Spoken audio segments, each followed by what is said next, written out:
Good afternoon, everybody. Hello again. Thank you very much for sticking with us throughout the course of this course. It's been really wonderful and illuminating and enlightening and enjoyable for me to study with you over the course of these 4 weeks. I hope you've enjoyed it somewhat as well. And hopefully we've been able to glean, at least on some level, a greater appreciation of what it means to be a citizen of the world, to be a citizen of this country, and how Judaism, at least to some degree, informs that proposition. What it means to be a citizen and the extent to which we engage with the broader society around us. What I want to do today, when we get to the learning, is discuss the concept of Dina de Malchus Dina, which is really the question about where Jewish law and secular law intersect. To what degree does halacha mandate that we follow the law? And to the degree that it does, what is the nature of that obligation? In other words, if we must follow secular law, if halacha mandates that we follow secular law, what is the purpose, what is the mission, what is the reason for that? So I want to talk about the end, by extension, of course, what that says about what Judaism says about our responsibility, about our obligation to be responsible and good citizens. So I want to talk about that. I want to begin, though, by coloring our conversation, not just this week, but the last 4 weeks, with my experience yesterday. Yesterday, I traveled to Pittsburgh to attend some of the funerals that took place. I was representing my community in Englewood, and I was struck. I could share lots of stories that took place. There are lots of things that are shareable. I'm in the process of writing up some reflections that I'm going to send out to my community. But the thing that struck me in that experience that I think is relevant to our conversations here is just the show of support and solidarity that the community there had for us. I got off the plane. I flew yesterday morning early and came back last night. I got off the plane, and all over the airport, every single screen, every single monitor in the airport, the monitor that had the departures and the arrivals, like they have in every single airport, departures, arrivals, and right next to that, the Stronger Than Hate logo. Every single monitor in the airport with a big Magen David on it.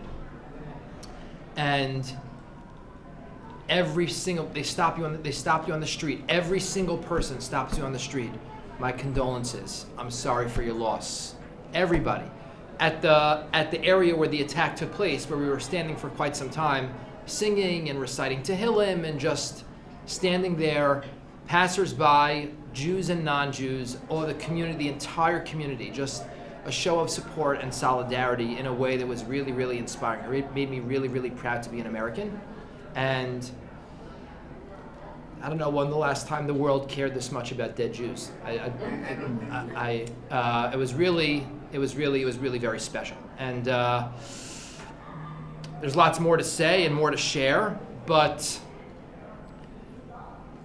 it colors and it inspires and it enriches kind of what we've been talking about over the last couple of weeks, that we are treated in this country as full and equal citizens in a way that I'm not sure we've been treated at any point, at any time, by anybody.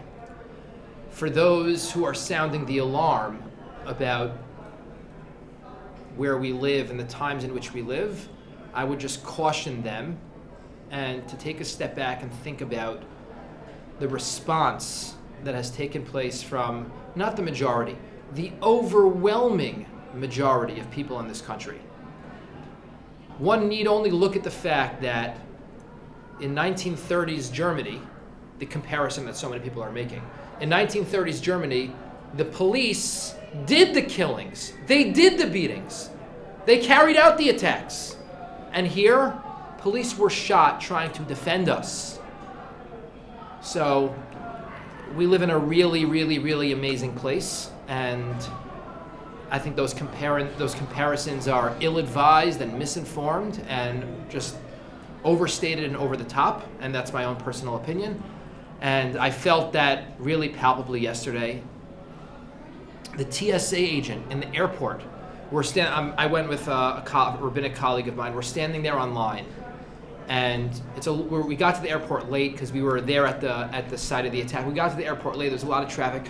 We're worried whether we're going to make our flight, and the TSA agent who's sitting at the preferred seating first class line calls us over and says, "I'll take you in. I'm so sorry for your loss." We go through security, and another TSA agent needs to look at my bag because there's something that she saw. She takes the bag off the line. She's looking through it. She closes it. She hands me the bag. She goes, "Okay, you can be on your way. My condolences." It was just the entire trip I was there for maybe 10 to 12 hours. The entire thing was just so heartwarming and so rich of an experience as an American citizen. And like I said, there's a lot more to say, but it should really inspire the conversation that we're having today and over the course of these last 4 weeks about what it should mean, how Americans view us, and that should inspire how we view ourselves as Americans in a really deep and profound way. So anyone wants to say a comment about that? Yes? I just want to comment. I'm really touched at what you said, but I work in mainly wherever I work with Hispanic people who are my friends and my colleagues. And I went to a meeting Tuesday with a colleague, and she hugged me, and she said, "I'm sorry for your loss." So what your comments really touched me, because I was really touched. I'm very good friends with these people, and they're very good friends with me. And I was taken back when you said that. Yes, Shirley. I'm really touched too, but Yesh Omrim, there are those who say that this is really the golden age here, and it's really true, but we often forget it, and especially these days. So it's very good to hear, and it's very good to hear a personal experience where you really felt it. It was the golden Medina, and these past years has been a real golden age. And I'll say one other thing, and then we'll get to our learning. I'm sorry, you want to say also? Go ahead. Go ahead, please. You were about to say something. You go first. Oh, you want to close off? Yeah. Well, I certainly agree, and I'm sure there are people who would say, well, Pittsburgh's a unique place. It wouldn't happen in any other place in the country, which I think is nonsense. I think it would happen in most places in the country. And I think most people in the country behave that way. And I'm reminded of when my eldest was in 10th grade at the Hebrew Academy of Greater Washington. And I was there because they were going on a trip to the Holocaust Museum. And I was chaperone. That's the word. I hate the word, but I was quickly trying to look for another one, but that one. So I was sitting in the classroom when they were doing the preparation, and somebody said, but we always have to remember that this is a grayish country, and Israel is really our only place. So, and I was sort of waiting until this was. I said I was first name. Oh, that Sharon? No, I'm just kidding. Yes, that's right. In point of fact, I was waiting for her to say something, and nobody did so. I stood up, and this was right after, or soon after the event in Montana, where the one Jewish family in town put a menorah.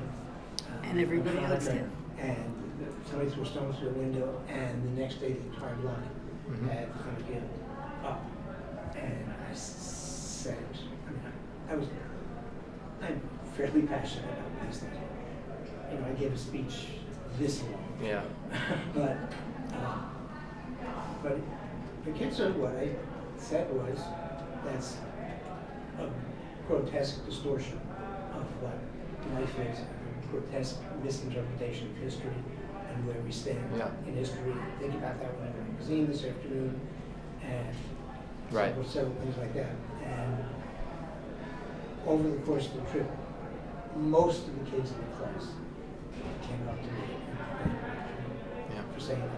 This is so interesting. I'm not saying because that's great. I was so wonderful. That's great. And that's kind of the way I felt. Yeah.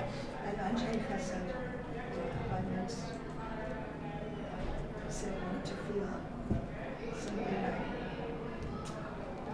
it was announced that the Muslim community, and it was an imam who spoke, raised Yes, $50,000. yes, I remember, yes.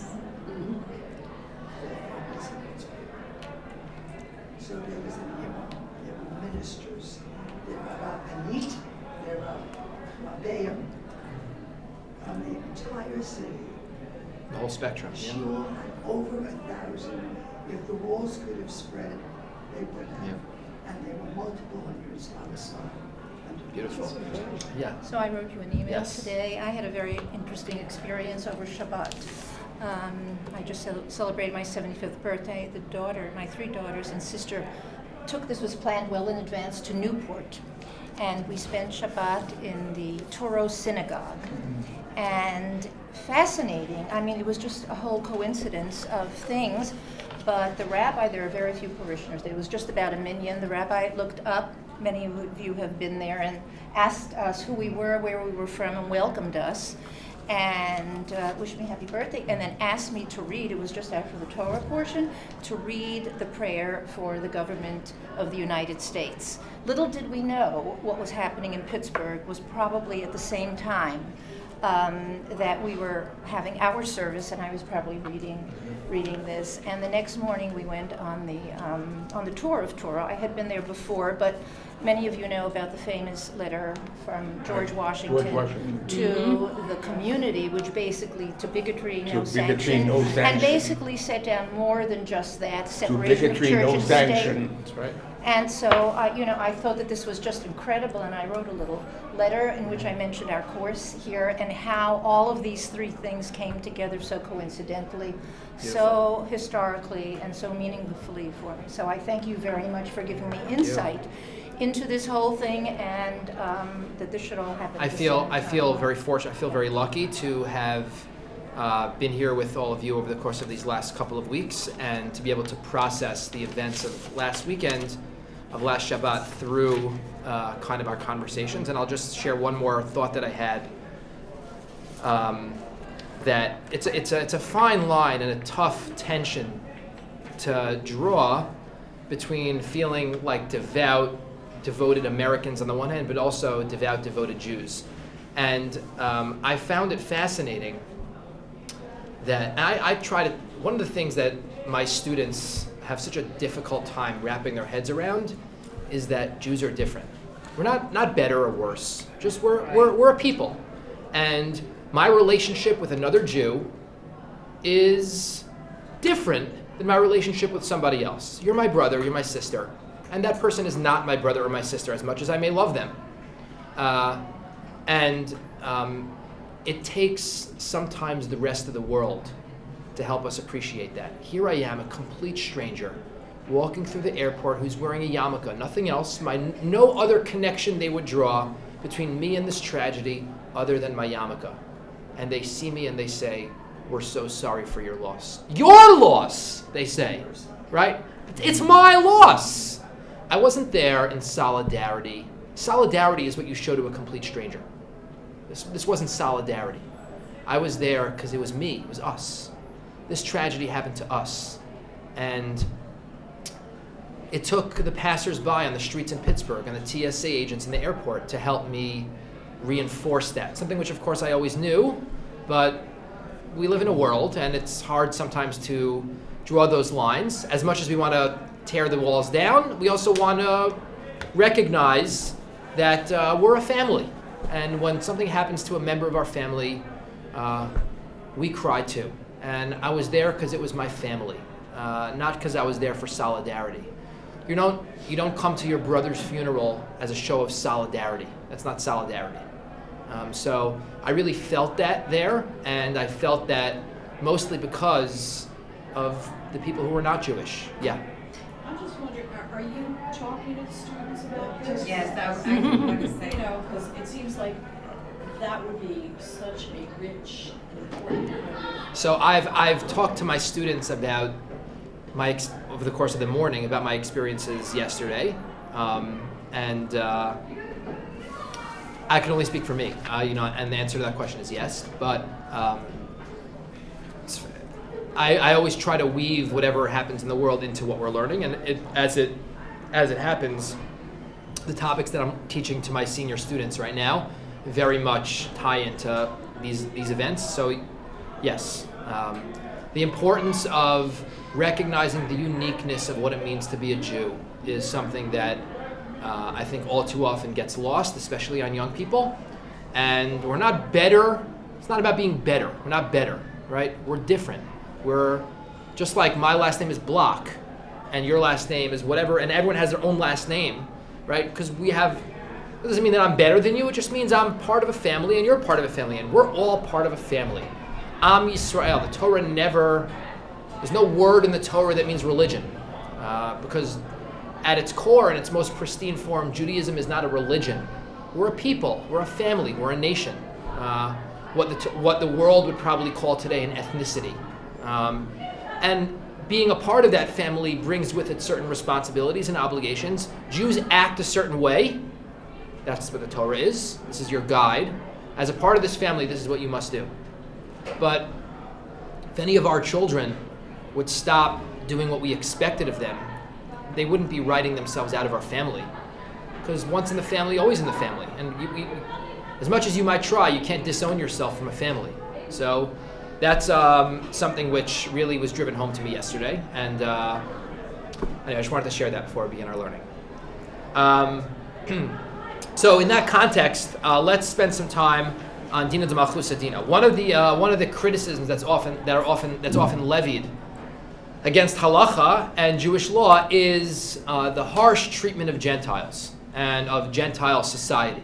And halacha is very insular, and halacha doesn't really provide for the kind and decent treatment of those who are outside the fold. And that's not really entirely true. What is true is that from a nuts and bolts halacha perspective, that is true. In other words, the legal, formal aspects of halacha are very much speaking to a halachic society, kind of what we were speaking about yesterday. But in many instances and in many places, halacha says in a much more broadly, without getting necessarily down to the nitty-gritty, that if you are a kind person, if you seek to cultivate a kind society, a decent society, that means treating everybody with respect. And just by way of introduction, the Rambam in Hilchos Geneva in source number 1, when talking about the laws of theft and about business dealings, Echad hanosei v'hanosein im Yisrael, o im hagoy ovid avodah zarah, im madad o shokal b'chaser, over b'lo taseh v'chayav lahachzir. If a person has dishonest weights and measures, and you cheat somebody out of money because of you put your finger on the scale, so to say, so you violate a Torah prohibition, no matter what. V'chein asur lahatos es hagoy b'cheshbon. You are not allowed to deceive a non-Jew when it comes to the account that they have. You're not allowed.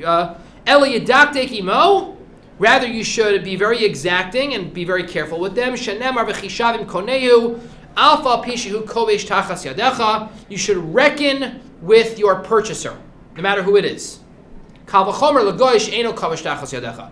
If this is the case with someone who is your subject, kal v'chomer, someone who is not your subject, should be someone who you have to deal with in that way. And the Rambam goes on to call this v'arehu omer ki toavas Hashem Elokecha kol ose ele, kol ose avel mikol makom. Right? This is abominable to God. The word toeva is normally translated as an abomination. I don't think that's an accurate translation, but for the purposes of convenience, we'll use that translation now. The Torah calls abominable the person who has dishonest weights and measures. And the Rambam is saying the abomination isn't just someone with dishonest weights and measures to Jews. It's just as abominable if you are dishonest in your weights and measures to non-Jews as well. Lest you think that halacha sanctions indecency, lack of integrity when it comes to business dealings with non-Jews. The Rambam makes it very clear. Not only is it prohibited, it's just as much of an abomination. To'eva mikol makom. Right? Anyone who does this is somebody who is acting abominably. And that is something that the halacha makes very clear. Now, that doesn't mean to say that the nuts, every single last little jot and tittle, every one of the nuts and bolts of halacha automatically applies to a Jew and to a non-Jew. But broadly speaking, what's expected of us, the expectations that the halacha and the halachic system have of us, is that we take every possible precaution to be honest and kind and decent towards everyone around us. So that's what the Rambam says, and that's kind of by way of introduction. Yeah. Oh, there's no hands. Okay. Furthermore, similarly, the Rambam in Hilchot Avadim, just in terms of cultivating a kind demeanor and a decent society, we know, and if you'll have me back another time, perhaps we could dig a little bit deeper in this. We know that there is a notion of slavery in halacha. Let's table that conversation for now and understand and appreciate that that doesn't mean that the Torah would condone slavery in society today. That's not what we mean. Like a colleague of mine always says, who I often quote, halacha is a moral floor, not a moral ceiling. In other words, this is the baseline of morality, and as society progresses, we can build on top of that. Now, we shouldn't take that as license to change whatever we want. That's not what we mean. But, be that as it may, the notion of slavery, which was something which was acceptable in society, in every society, back in ancient times, is obviously not acceptable today. I cited the example a couple of weeks ago of copyright law, where in halacha, to borrow or even to take and pass off as your own material wouldn't necessarily be something which was prohibited a number of centuries ago. But many poskim have said, since society has developed to a point where we treat intellectual property as property, you can't go around taking other people's stuff. So society does develop in that way. Be that as it may, so what the halacha did, what the Torah did, was it took the institution, which was widespread and rampant at the time, and it redeemed it. It gave it dignity. To the extent that ownership of people can be dignified, which is obviously a separate question, but the halacha was very clear that you must treat your slaves, Jewish slaves and non-Jewish slaves, with dignity, with respect, and with kindness. So the Rambam says in the very last halacha, this is the last halacha of Hilchot Avadim, the last halacha of all of Sefer Kinyan, the book of acquisitions, which is a lot of nuts and bolts of laws about buying and selling, acquisition, giving, taking, purchases. The last halacha of Sefer Kinyan is as follows. Mutar la'avod be'eved kanani b'farech. One is technically permitted to work your non-Jewish slave oppressively. Afal pisha hadin kach. Right? The Rambam doesn't often say what he's about to say. Usually the letter of the law is the letter of the law and also the spirit of the law. Usually the spirit of the law is to be found in the letter of the law. And the Rambam makes it clear here that that is not the case. Mutar lavod be'eved kanani b'farech. You can work them harshly. V'afal pisha adin kach. And even though that's the case, midat chasidut v'darkei chochma. The pious way and the way of wisdom, sheyiyeh adam rachaman v'rodef tzedek v'lo yachbir avlo lo yachbir olo al avdo v'lo yetzerlo. The kind way, the wise way, he calls it wisdom. The wise way, the kind way to do things is to treat your slave with mercy and with righteousness and with justice. V'yachilehu, to feed them, v'yashkehu, and to give them to drink, mikol ma'achal, mikol mishteh, from every single food and every single drink that you have, you give them. Chachamim harishonim hayu notnim la'eved, mikol tavshil v'tavshil shahayu ochlin. The earlier sages would give to their servants from every dish and every delicacy that came on their table, they would set aside some for their servants. Who said? Who said what? Who said that? That's from the Gemara. Oh, the Gemara. Yeah. Yes. The Rambam here is quoting the Gemara. Umakdimin mazon habehemot v'havadim l'sudat atzman. In fact, you feed your slaves, and by the way, you feed your animals also, before you even feed yourself. V'harehu omer keinei avadim el yad adonehem, keinei shivcha el yad givirta. V'chein lo yevazehu biyad v'lo b'dvarim. Never embarrass do not scorn and disgrace and shame your servants, nor with your hand, nor with your mouth, with your words. La'avdo misaran hakasuv lo lebusha. The Torah says that you have license to work them, not to embarrass them. They're people, right? The people who instinctively and like in a knee-jerk way dismiss halacha as a moral system of law because there is a concept of slavery, just need to dig a little deeper to realize that in ancient times, a system like this was exceedingly moral.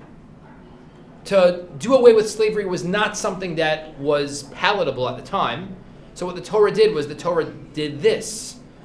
You have to, v'lo yarbe lo alav tza'aka, you can't yell at them too much. V'ka'as, nor be angry at them too much. Eli yadaber imo benachat, speak to them with nachat, with gentleness. V'yishma ta'anosav, listen to their complaints. V'chein mefurash b'darkei Eov, and such is the case, what it says by Eov as well.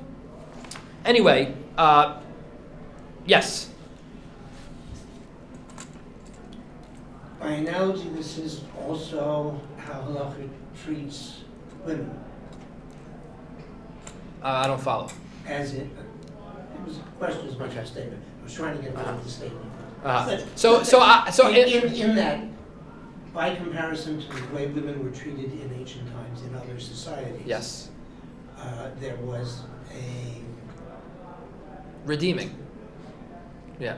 way of organizing thought and behavior in regard to women as part of the community in particular ways, which they weren't in other communities, though they were still closer to property than not at the original times. Right. But it feels like there's an analogy. So in some sense, I guess that's true, in the sense that from a meta perspective, the Torah treats women in a way that is much more dignified and respectful than perhaps than what was convention at the time. And we've developed in lots of ways since then, and my guess is that we'll develop even more in that way. But one of the things that makes, again, you can have me back and we can talk about this stuff a little bit more in depth. One of the reasons why we're still around is because we're very deliberate when it comes to changing stuff.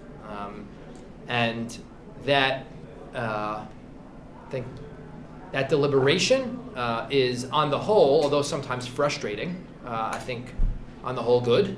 And, we'll get there. But slowly, so it was the case with avadim, which in the times of the Gemara there were still avadim, but then by medieval times you don't really have that sort of structure anymore.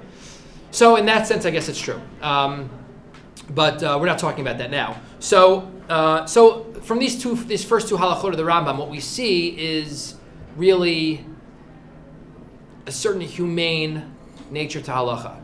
The notion, the idea that if you're Jewish, I'm going to treat you with respect. If you're not Jewish, I have license to treat you otherwise, is just not true. Just not true. And Except that you still hear it. After Goyim. yeah, it's true. And it's we should speak out against that whenever we hear it. And this is notwithstanding what I said earlier, that my fellow Jew is my brother.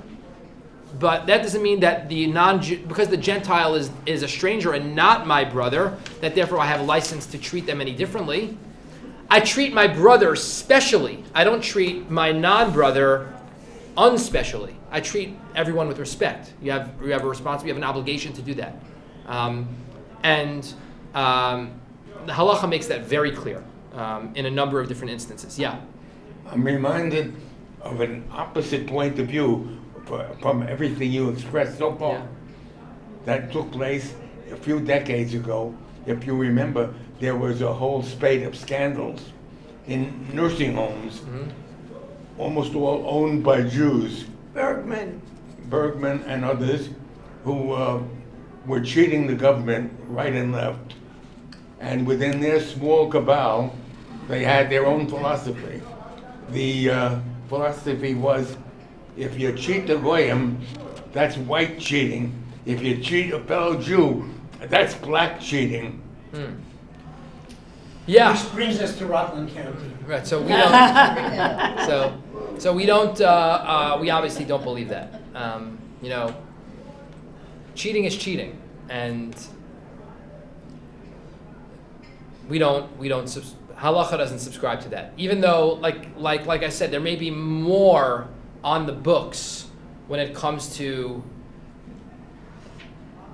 There may be more, but it's certainly not worse when you cheat a Jew versus a non-Jew. So I think that the halacha makes that very clear.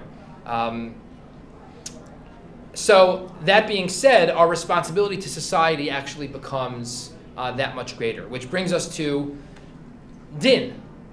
Din is justice, and as we know, one of the we know that we're responsible for 613, and we believe that broader society is responsible for 7. Right? What do we call those? Sheva mitzvot b'nei Noach, the Noachide laws. Now, what are the 7 Noachide laws? One of the 7 Noachide laws is dinim. The Gemara in Sanhedrin says the word dinim means laws or courts, to establish courts.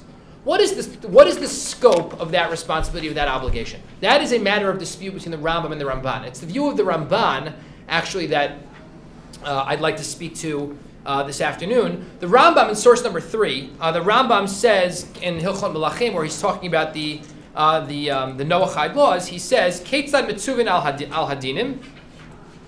What is the command that Gentiles have to establish courts?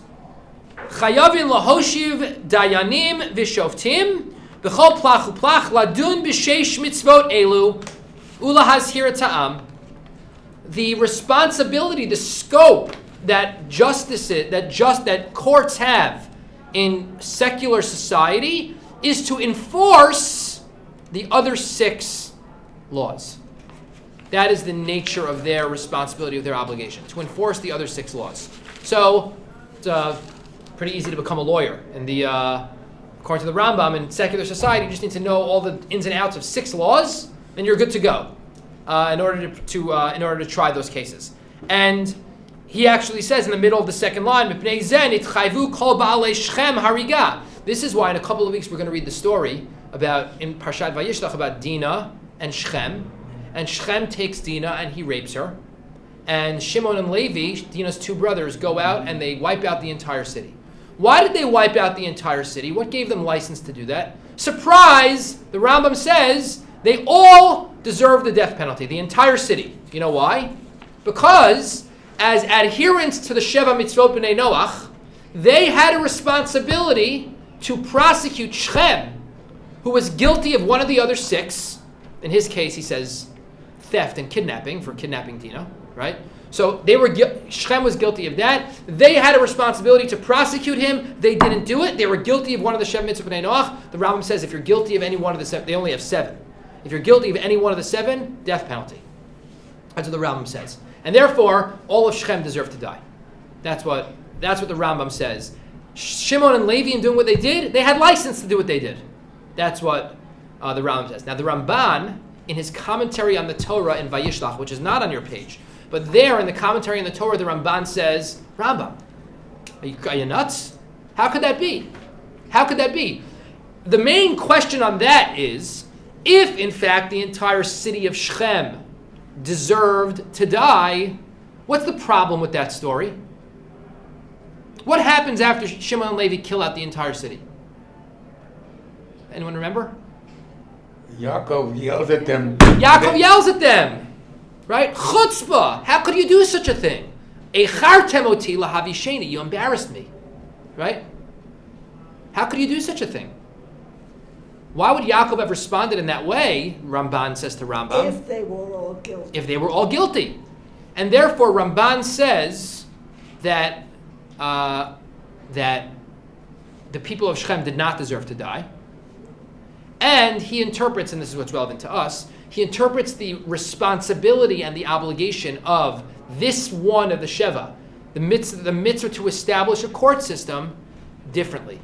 What is the obligation to establish a court system? I have the citation of the Ramban in source number 4 in the Kesef Mishnah. The Kesef Mishnah is the author of the Shulchan Aruch, Rav Yosef Karo, in his commentary on the Rambam, called Kesef Mishnah, where he cites the Ramban.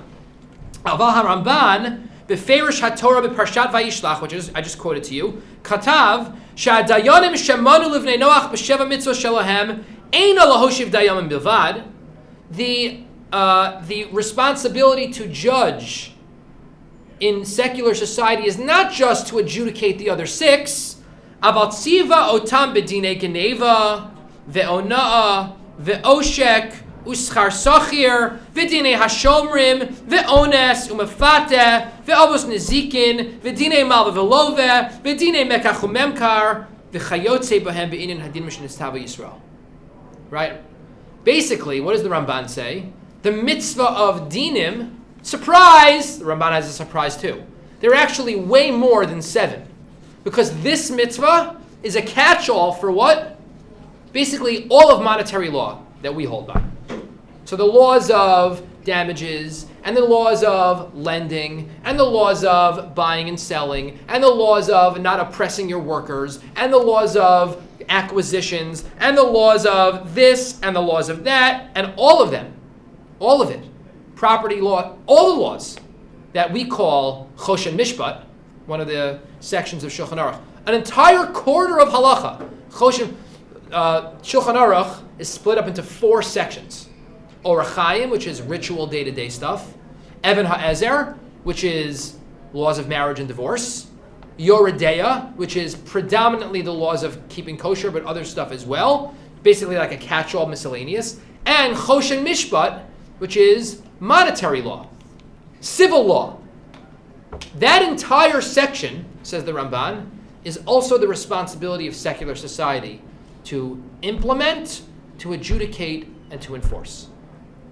Now, that may sound like imposing our values on broader society, but we're not imposing our values on broader society when it comes to keeping Shabbos, when it comes to marriage and divorce, when it comes to putting mezuzah on your door, when it comes to nida, or when it comes to shchita, or when it comes to mila, or when it comes to any of those things. What we're implementing and enforcing is being an honest person. That's what it is. And when it comes to honesty and integrity, the investment that we have is no different than the investment that broader society has. And so the Ramban says, they have just as much of an obligation in their requirement to set up a court system to ensure that society is just. And we have that responsibility just like they do. If ever there was an endorsement of engaging and investing in a more perfect, more just, more honest society, it's basically the Ramban telling us we're the same in this regard. There actually is no difference. The only difference is it's actually worse for them because since it's one of the Sheva Mitzvahs B'nai Noach, if they fail to do it, they get the death penalty. We don't get the death penalty if we are dishonest, right? We have 612 other mitzvahs to worry about, right? But so that's just probably just the simple fact that their system is much more crude and basic and rudimentary. So in the punishment phase, it's also more crude and basic and rudimentary. They don't have the same tiered punishment system that we do. So be that as it may, so the honesty and the integrity is actually a responsibility that we both have. Mm-hmm. And we're in that, and from that perspective, we're in it together. So, and halacha, according to the Ramban, sanctions that. And in the last few minutes we have, I just want to spend some time digging a little bit deeper in that regard in the concept of dina de malchus adina. Since that's the case, I'm not even going to say since that's the case because there isn't necessarily a direct link between the two. But we see very much a corollary to this concept with the notion, the idea of dina de malchut adina, which actually means what? What does dina de malchus adina mean? The law of the land is the law. The law of the land is the law. And that's a Talmudic statement made by Shmuel, one of the early sages of the Gemara. and it comes in a number of different contexts, but we'll learn source number 5, the Gemara in Masechet Baba Kama. The Mishnah there says, near the very end of Baba Kama, in source number 5, it says, Ein portin lo mitevas hamochsin, velo mikis shel gabayin. You're not allowed to make change. You're not allowed to change money. You know, like money changing stations they have in Israel, right? You're not allowed to make change from the tax collector, nor from the table of the tax collector, nor from the purse of the tax collector. Ve'ein nolin mehem tzedakah, nor can you accept tzedakah from the tax collector. If the IRS comes with a check and they say, here's a check for tzedakah, you're not allowed to accept it. You know why? Forget about the IRS. Let's go back to ancient times. Why not? Right? Because what are we afraid of?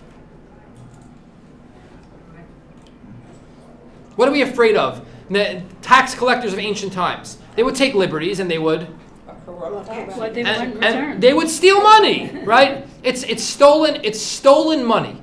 You can't make change from that money, nor can you accept tzedakah from that money because they were corrupt.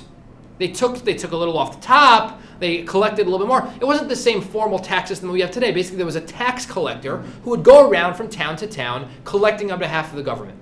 And there was a suspicion, a thoroughgoing suspicion from beginning to end, that tax collectors were dishonest people, right? That was just what people assumed. And the Gemara, Aval notelhu mitoch beisa o min hashuk. But you can accept tax collecting from within their home or from the marketplace, just not from the funds of the tax collecting. Okay? So, yeah? And it's also, at least it's believed by Christians, that Jesus drove the money changers out of the temple. Right, that's true. So it's along the line, similar idea. So the Gemara wants to know, umochsin, why are tax collectors a problem? Why is it such a problem? Why do we assume that tax collectors are dishonest? After all, says the Gemara, v'ha'amar Shmuel, dina de malchus adina, right? Doesn't Shmuel say that the law of the land is the law, and therefore what? If a tax collector comes around and what? Collects taxes, that's not theft, that's taxes, right? I could cry from today till tomorrow about how the government is stealing my money, right? And my taxes are too high, but they're taxes. Everyone agrees they have license to do that. The Constitution provides them license to tax, right? They're allowed to tax. And so if they tax, you might think it's too high, but it's legitimate. Earmarked. Right. So why is that? Why aren't you allowed to make change there? What's the problem? Amar Rav Chanina bar Kahana, Amar Shmuel. So therefore, what is the answer to this question? The Gemara answers in the name of Shmuel, B'moches she'ein lo kitzva. Answer number 1, that it refers to a tax collector who actually has no limit. A person who would just, there was actually no rate. The Mishnah is referring to a tax collector that would just indiscriminately collect. And according to Jewish law, that person's a thief, yeah. How many indiscriminately collect? Because they are not a law based on income and what you should pay. So there certainly wasn't, to the best of my knowledge. It's a question of being precise. It's a question of the tax collector taking matters into their own hands. And also charging What the traffic will bribery, bear. the person who we lent government money to would have to pay back that plus because I did you a favor. right, exactly. Right. So, and either of those scenarios is precisely what we're referring to. And then the Gemara offers another answer. Devei Rabbi Yanai Amri b'moches ha'omid me'elav. It is actually referring to a tax collector who wasn't sent by the government. A tax collector who just goes around on their own and oppresses people and forces people to give them money. So, which is a real criminal. So, either of those is what the Mishnah is referring to. Either way, what we see here is the notion, the idea of dina de malchus adina, which is provided for and offered and implemented specifically in the context of what? Taxes, money, right? The government has the right to collect taxes. According to halacha, even the secular government has a right to collect taxes. Even the government that is not a halachic Jewish monarchy or regime has the right to collect taxes. Those taxes are legitimate, they are valid, they are legally acquired. But they're also precise. You're not allowed to charge what the charge. Absolutely. You're not allowed to say, I came here to collect. Absolutely. You have to pay Absolutely. Me, give me a tip. So the notion, the concept of Dina de Malchus Dina really is a concept which is oft-quoted. It's you see it a lot. What you also see, however, are different understandings of the purpose of Dina de Malchus Dina. So let's take a look at some of the different purposes that are offered for Dina de Malchus Dina. First, source number 6. Again, the question being, why is it that Dina de Malchus Dina? Why is that? Why does Halacha believe that? Why does Jewish law mandate that we follow secular law? So the first is the Ran, source number 6. This Ran that we read about, source number 6, the Ran Rabbeinu Nisim of Gerona, wrote a commentary on the Talmud, most predominantly on Masechet Nidarim, where his commentary actually appears on the page of the Vilna Shas of our edition of the Talmud. And this Ran is bandied about in more right-wing circles in the land of Israel for reasons which we're going to see in just a second. The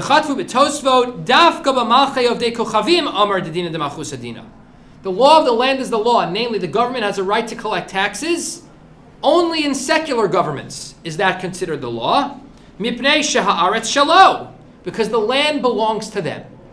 V'yachal lomar lahem im lo ta'asu mitzvotai agaresh etchem min ha'aretz, because they have the right to say, if you don't listen to us, we're just going to kick you out. They have a right to do that. It's their land. The government can kick anyone they want out of anywhere. That's their right. Aval b'malcha Yisrael lo, but a Jewish kingdom. It's their right within the confines of the law. Of course, yes, absolutely. Lefisha Eretz Yisrael, Kol Yisrael Shutfim Ba. But a Jewish government in the land of Israel, Dina de Malchusa, apparently, is not Dina. Why? Because every Jew has a right to the land of Israel. No Jew can be told what to do in the land of Israel, says the Ran. Now, again, the implications of this are, if you take this to its logical conclusion, which I don't think that's what the Ran means, but when I say this Ran is bandied about, Jews will often say, I don't have to pay taxes in Israel. They'll say, I don't have to pay taxes because I'm living in Israel, and I'm not bound by what the government says. And very often they'll cite this Ran. Anyway, putting that aside, again, we can talk about that another time, but putting that aside, from a Dina de Malchus Dina perspective, the rationale, the justification for Dina de Malchus Dina, according to the Ran, is what? Why is it that the law of the land is the law? Because of what? They can throw you out. Because of the threat that the government poses. They can throw me out, so I must listen to them. That's why halacha mandates that you have to listen. Otherwise, you're going to be thrown out on your tuchus. So listen. That's what the Ran says. That's approach number 1. Okay? Approach number 2 for Dina de Malchus Dina is the Rashbam. The Rashbam was Rashi's grandson. Okay? And the Rashbam, in his commentary on Masechet Bava Batra, offers kind of a different approach. We're familiar with the Lockean social contract concept. Basically, by living in society, we tacitly agree to the law, to be bound by the laws of that society. So the Rashbam basically says that. Kol hamisim v'arnonios uminhagos shel mishpatei malachim sheregilim lahanim malchusam dinahu. Every single tax and every single rate and every single law of a particular regime that comport to general custom are considered binding, dina. They're considered binding by Jewish law. Shekol b'nei hamalchus mekablim aleihem miritzonam chukei hamelach u'mishpata. Because by being a subject of this regime, I am tacitly in agreement and binding myself to, social contract, I'm binding myself to the laws of that regime. By accepting upon ourselves that, now, obviously, not every subject of a government necessarily willingly accepts upon themselves a government, but be that as it may, by being a subject in a government, I am tacitly agreeing to follow the laws of that government. Social contract. That's according to the Rashbam, where Dina de Malchus Dina comes from. It's not a threat like the Ran says, more like that it's about social contract. Finally, the last approach, as our time runs down, which is the approach that I think is most ambitious and most far-reaching, and perhaps speaks to us in the kind of the most meaningful way, is the approach that the reason why the law of the land is the law is because both we, halacha, and them, secular society, are both committed to exacting and enacting justice. And to the extent that that's true, we are bound by them because we have the same goals. And the Mishnah and the Gemara in Gittin and Rashi there basically drives this home. The Mishnah says, Kol hashtaros ha'olim bar. Now, the Mishnah at the beginning of Gittin, obviously is talking about a get, and a get is a document, and the Mishnah says, Kol hashtaros ha'olim bar kol shel ovdei kochavim, af al pi shechosmehem ovdei kochavim, ksherim chutz migitei nashim v'shichruri avadim. Every document that is entered into evidence, that is brought in non-Jewish courts, even if the signatories on that document are non-Jews, are admissible and binding, except for two types of documents: Gitei Nashim, a get, and Shichrui Avadim, a document which sets free, which emancipates my slave. Right? Those two types of documents are special for reasons we're not going to discuss right now. Rabbi Shimon Omer, Af Elu Ksherim, right? Even these documents are valid. Lo Huskiru El Bizman Shenasu Behedyo. The only time they're invalid is when the documents are written by people who were unauthorized, who didn't know what they were doing. But the fact that it was spoken about and brought into evidence in non-Jewish courts, according to Rabbi Shimon, is okay. The Gemara says, Kapsik V'tani, Loshna Mecher, Loshna Matana. It doesn't matter what kind of document we're talking about. It doesn't matter whether it's a document of sale or a document of matana, of a gift. So the Gemara asks on this. Bishlama Mecher, Mechi Yohev Zuzi Kamayu, Hudikana, Ushtara Raya Ba'almo. This is a real like nitty-gritty Talmudic discussion, right? The Gemara says, I understand that in a secular court, a document of sale is valid, because what's the nature of that document? That document is only corroboration. What creates a sale? Not the document. The changing hands. When I pay you for something, that's the sale. When we have a document, that's just proof. That's not doing anything. So I could enter into proof in a non-Jewish court from today till tomorrow. It's just proof, right? However, right? Because and the reason for that is because if the sale didn't happen, if the actual changing hands of money didn't happen, we wouldn't write up and both sign a document which says the sale took place. So the fact that the document is there shows that the sale probably took place. Ela matana b'mai kakani. But when it comes to a document that that discusses a gift, what caused the transaction to take place? V'hai shtara, right? Is it this document? V'hai shtara chasba ba'almahu. This document is chasba ba'alma, which literally means a piece of clay. It's the term the Gemara uses about documents to say a document is not worth the paper that it's written on, right? It's totally inadmissible. Right? Not worth the tablets. Right, exactly, right? So it's not worth anything in this case. So the Gemara answers, do you know why a document, even a document of a gift, is valid in a non-Jewish court? Amar Shmuel, Dina de Malchusa Dina. Right? The answer is Dina de Malchusa Dina.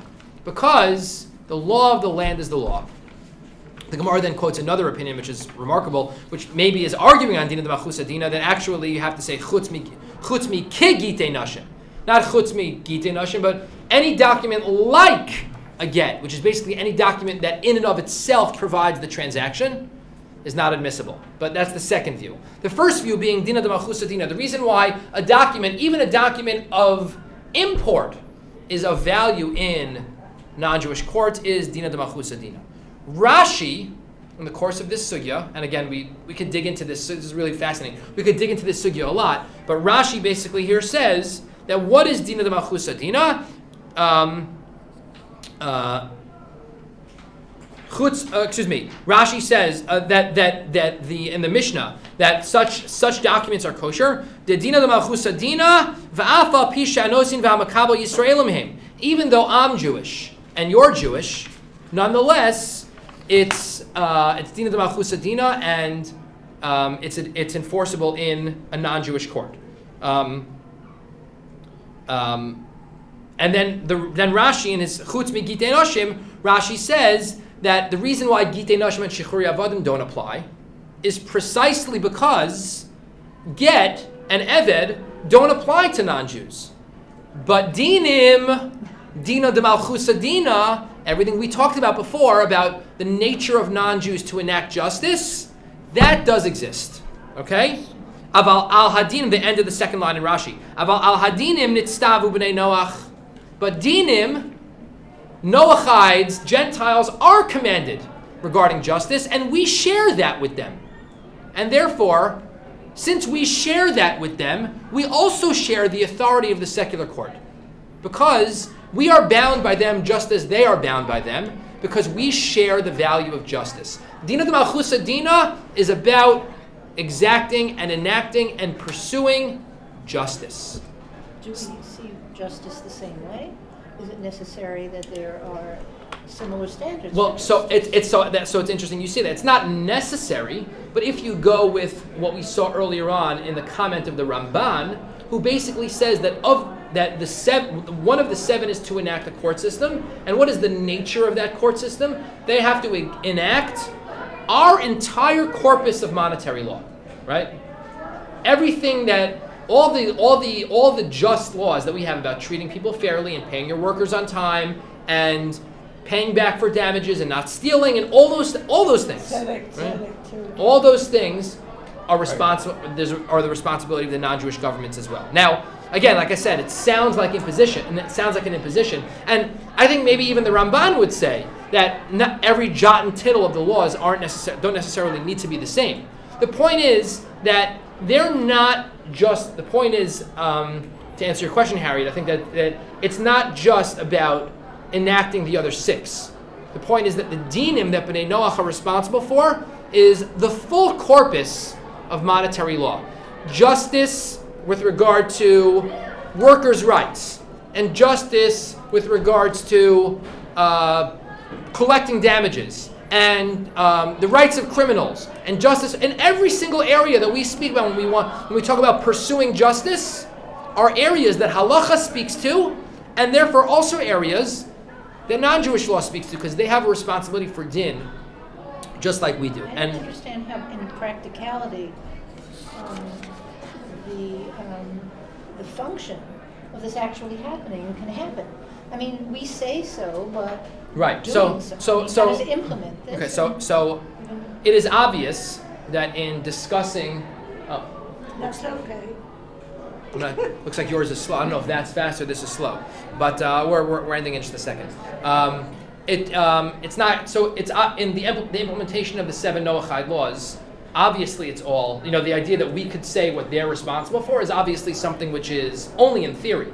But from a values perspective, what we in our insular society expect of broader society says a lot. The idea that halacha doesn't exist in a vacuum, the idea that it exists in a way that endorses and validates even the non-member of our society, in a way that gives them a certain value and purpose to society is very true. And just to conclude with the Evan Ha'azel, Rav Isser Zalman Meltzer, who's from a number of generations ago, a very modern commentary on the Rambam. V'nira demash shekasav Rashi al hadinim nitztabu b'nei Noach hu chad taima imdina demalchus adina. Exactly as we're saying, the Rashi there is not saying and also. He's explaining why dina demalchus adina. The reason why the law of the land is the law is v'hainu dekevon de b'nei Noach nitztabu al hadinim. Since the society at large is committed to and obligated in exacting justice, Yachol hamelach lasos takanos mo'ilos, a king, a regime, a monarch can enact productive laws, latikun hamadina, for the betterment of the state. Kemo l'chayev yoshri hamadina b'masim l'tikun hamadina, like to charge taxes. The reason why the monarch, the regime, the government has the right to charge taxes because they have a responsibility towards justice. And that responsibility towards justice is our responsibility towards justice. And the extent to which we have a responsibility and an obligation to engage in society is informed not just by what halacha says, but in light of everything we spoke about today, also informed by what secular society has to say. Because our goals are their goals. Justice, fairness, righteousness, kindness, integrity, honesty. These are things that are our values and, according to the halachic system, should be their values as well. And since we share that, we're bound by the same law. Dina de Malchusa Dina. So I thank you all very much for the last 4 weeks. Please stay in touch. You can reach me at ablock@sarhighschool.org. Feel free, any comments, questions, any feedback, any further discussion you want to have, I'm more than happy to engage in all of that. I thoroughly enjoyed learning with all of you, and please do stay in touch. I just want to say Yes. something. On the outside world, I supervise teachers in New York City high schools. Cut the video for this, Josh. Yeah. And in the social setting. You are wonderful. I thank you. wish I could clone you and take you with me. But what I would really say is that I know Hebrew. This is my environment, and I taught global history for 4 years in the state. And I was thinking when you were talking how I can integrate what you said into the English curriculum, secular curriculum, global history. And I think this is what the American youth need to see. This is not the old way that the Hebrew and the Yiddishkeit are separate. You have to integrate it, and it is so clear. One thing. Thank you. May God give you a lot of good Amen. health. Amen. Amen. That's a bracha I can say amen to. Thank you. Well, I wish there was also a way for you to share your thoughts not only with your seniors, my grandson's a junior, so his kids. Okay. And he could benefit so much from your thoughts.